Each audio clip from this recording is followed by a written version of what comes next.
Magandang araw mga kaibigan. Pag-usapan natin ngayon, ano ngayon ang takbo ng Senado dahil may bago ng Senate President. Wala na si Senator Zubiri. Senator Escudero na. Ang dahilan kung bakit nasibak sa pwesto si Zubiri dahil sabi niya, I have not followed instructions of the powers. Hindi niya sinunod yung mga utos. So, sino yung nag-uutos sa kanya? Hindi naman niya binanggit, but alam niyo na, sino yung mga nag-uutos, yung may gustong mangyari na hindi sinusunod ng mga senador. So, ang tanong, ngayon, na bago na ang liderato ng Senado, maging sunod-sunuran na ba ang mga senador sa gusto ng nag-uutos na yun? Happy ba sila? Akala ba nila na lahat na lang ng gusto nilang mangyari magagawa nila dahil napatanggal na nila si Zubiri na hindi sumusunod sa kanilang kagustuhan? So, kayo muna, mga kaibigan, mag-comment kayo kung hawak na ba sa liig ng nag-uutos yung powers ang mga senador ngayon na bago ang Senate President. Okay, kung ako ang inyong tanungin, my personal opinion, itong si Senate President Escudero may sariling paninindigan. Matalino. Yung press conference niya kahapon nung nag-assume na siya as Senate President, sabi niya, malapit ako noon kay President Aquino. Kaya sinusuway ko siya, sabi niya. Malapit din ako kay President Duterte. Nung mayor pa siya hanggang naging presidente, kaibigan ko siya. Ay lang kung ano ang aking paninindigan, paniniwala na nakakarami sa taong bayan, doon ako. So ito rin, si President Bongbong Marcos Sr., kaibigan ko yan, kaya lang, I have my own, sabi niya. Ang aking loyalty, sabi niya. Ang aking loyalty is ang bandila, ang bansa, ang kabutihan ng nakakarami. Kaya, in short, ang sagot niya sa tanong sa media is, hindi siya madidiktahan. And I believe him. Naniniwala ako na may sariling puso't damdamin, may sariling desisyon si Senator Escudero at hindi siya kayang diktahan ng powers. Sabihin na lang natin, ang Executive Department. Okay, dito sa news ngayon, tuwan-tuwa si Speaker Martin Romualdez. Sabi niya, I look forward to working closely with Senate President Escudero and all our colleagues in the Senate to build a more prosperous and united Philippines. With Senator Escudero's leadership in the Senate, I am confident that we can further strengthen our legislative agenda and ensure the successful implementation of these programs. So, tuwan-tuwa si Speaker Martin Romualdez sa nangyari na balasahan. Na bago na.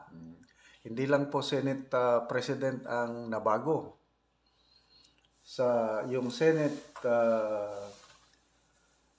President pro tempore, yun na.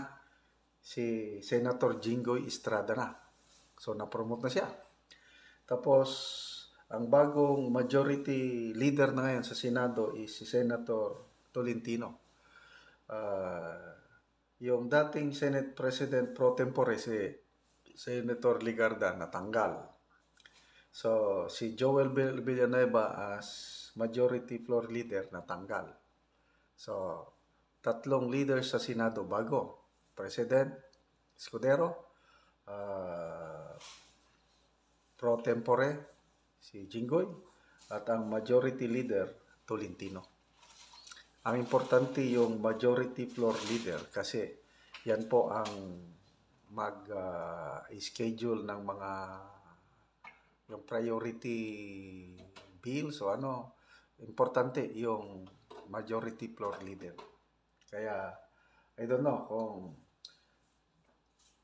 si Jingo Estrada, alam nyo ng rason. Ano yan? Marcos loyalist. Susunod at susunod siya.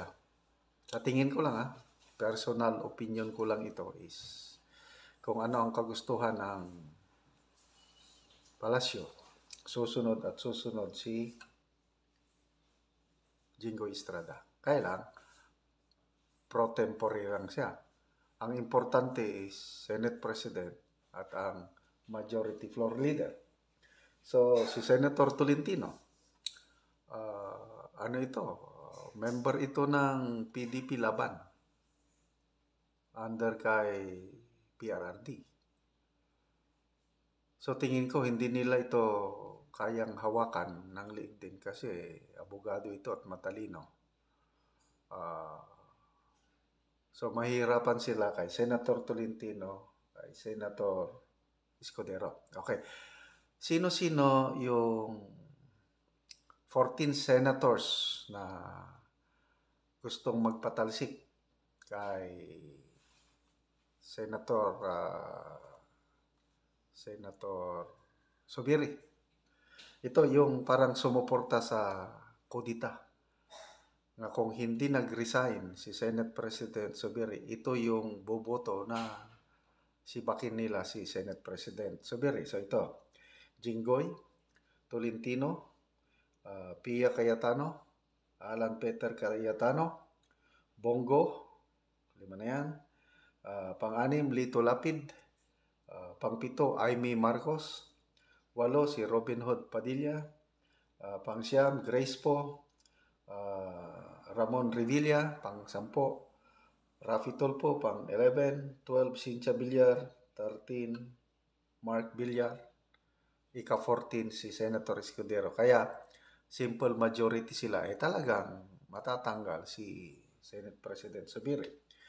Kaya ang managing loyalist, mga loyalist ni Zubiri is si Legarda, Binay, Gatchalian, Ejercito, Angara, Villanueva, De La Rosa. So, 8 sila. Ang nag-abstain, yung hindi bumoto, hindi na basta, neutral. Ang nag-abstain tungkol sa pagsibak kay Zubiri is itong si Senator Pimentel and Hontiveros. So, lumalabas ngayon, may 3 ng grupo ang Senado. 14 senators, ito yung bagong majority. Okay? So, majority sila. Yung minority, si Hontiveros and Pimentel. So, itong grupo ni Senator Zubiri, pag-uusapan daw nila kung magiging independent sila or sasama na sa minority block under kay Senator Pimentel. And by the way, ang statement ni Senator Pimentel is saludo siya kay Senate President Zubiri kasi nung siya pa ang Senate President, naging patas daw ang treatment ni Zubiri both sa majority senators, majority block, and even the minority, patas ang pag-treatment ni Senator Zubiri sa kanila. So, most likely, sa tingin ko, dito sa grupo ni Zubiri, itong Zubiri, Legarda, Binay, Gatchalian, Ejercito, Angara, Villanueva, De La Rosa, magiging independent sila. Kung meron man maging minority, I don't see bang maging minority. Wala. Palagay ko, ano na ito, tatlong grupo na po ang faction sa Senado is majority, yung 14, under kay Escudero, Jinggoy, and Tolentino. Independent, Black, and then minority. So, yun na po ang tatlong ano. So, nagkawatak-watak na po ang Senado. But to me, kung sunod-sunuran na, balik tayo sa issue, sunod-sunuran na ba ang Senado sa kagustuhan ng Executive Department? Hawak na ba nila ang liig ng mga senador? Ay, hindi. Siguro, yung 14, yung majority.